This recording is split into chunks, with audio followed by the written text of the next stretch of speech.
ज्येष्ठ दिवंगत अभिनेते रवींद्र महाजनी यांच्या पत्नी माधवी महाजनी यांचा चौथा अंक या पुस्तकाचा प्रकाशन सोहळा काही दिवसांपूर्वीच पार पडला। या पुस्तकात त्यांनी त्यांचा जीवन प्रवास मांडलाय। अनेक मुलाखतींमध्ये गश्मीर त्याच्या आईबद्दल नेहमीच भरभरून बोललाय। शिवाय या प्रकाशन सोहळ्यात सुद्धा गश्मीर त्याच्या आईला सपोर्ट करताना दिसला। माधवी आणि गश्मीर यांचं नातं किती घट्ट आहे हे आपल्या सगळ्यांनाच माहिती आहे, पण गश्मीरच्या जन्माची गोष्ट तुम्हाला माहिती आहे का?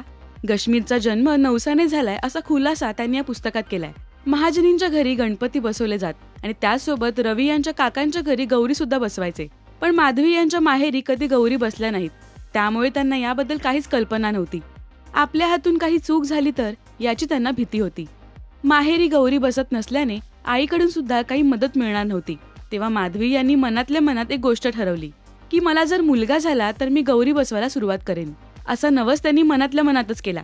तेव्हा लग्नानंतर 15 वर्षांनी गश्मीरचा जन्म झाला आणि त्यांनी गौरी आणायला सुरुवात केली। ही परंपरा अजूनही त्यांच्या घरी कायम आहे। माधवी आणि रवींद्र यांना रश्मी ही मोठी मुलगी आहे। लग्नानंतर 2 वर्षांनी त्या गरोदर राहिल्या। रश्मीनंतर 13 वर्षांनी गश्मीरचा जन्म झाला आणि गौरी आणायची परंपरा त्यांनी सुरू केली। गौराईच्या आशीर्वादाने गश्मीरचा जन्म झाला असं म्हणायला हरकत नाहीये। तुम्हाला गश्मीरच्या जन्माची ही गोष्ट कशी वाटली हे आम्हाला कमेंट्समधून नक्की सांगा। मराठी सिने विश्वातील बातम्या, अपडेट्स आणि गॉसिपसाठी सबस्क्राईब करा राजश्री मराठी।